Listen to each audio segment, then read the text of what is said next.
Hi there, it's Tracy here from Plumescent Therapies and Training again. And what's the day today? 13th of April 2020. And today I'm going to record a blog that I wrote in March 2020, which has been based on the mental health studies that I completed and the assignments that I had to do. So actually this is the second in a series of blogs and videos to help give you an initial awareness of mental health problems. The videos and blogs are going to cover an awareness of mental health in general, stress, anxiety, phobias, depression, postnatal depression, bipolar disorder, schizophrenia, dementia, eating disorders, ADHD, OCD, and PTSD. And all of these subjects are based on my personal thoughts, my personal experiences, and research that I used in order to complete my mental health problems qualification.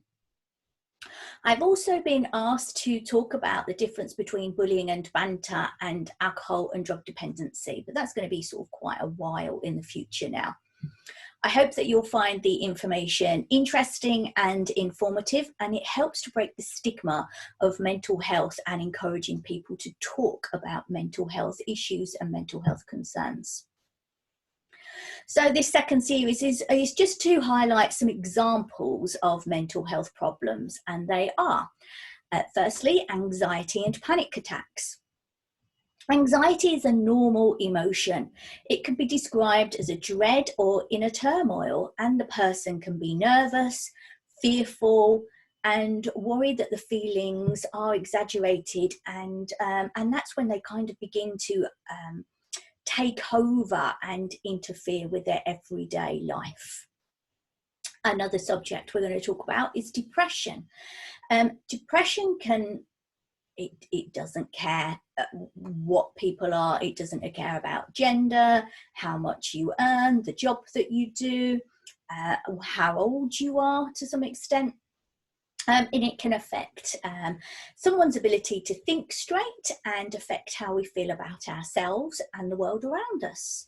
It can result in a feeling of worthlessness, and there are various forms of depression, and some that we're going to break down still further are bipolar disorder. Bipolar disorder is also referred to as manic depression because of these extreme feelings of feeling very high and then very low. And it's like very extreme mood swings. High episodes of bipolar disorder can make someone feel very overly confident and can result in reckless behaviour. And that reckless behaviour can be quite risky to their own physical and mental health. Periods of being very low can result in suicidal thoughts and feelings of extreme worthlessness.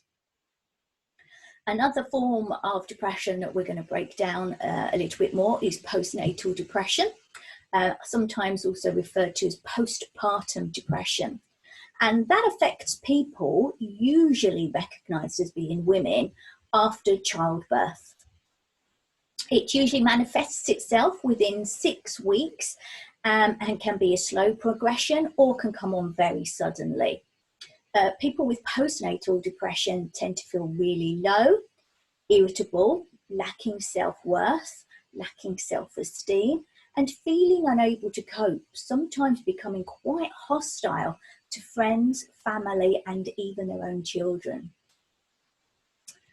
There's rage and anger, and these can be mental health problems when they become regular occurrences and start to affect the relationships with the people that they care about. It could be affecting relationships with people that they work with or life in general. Rage and anger can manifest itself physically towards others or resulting in self-harm to themselves. And sometimes they will incorporate their own self-care strategies that are not that good. So poor self-coping strategies, which can be drugs and alcohol, to try and maintain that sort of feeling of calm that they want.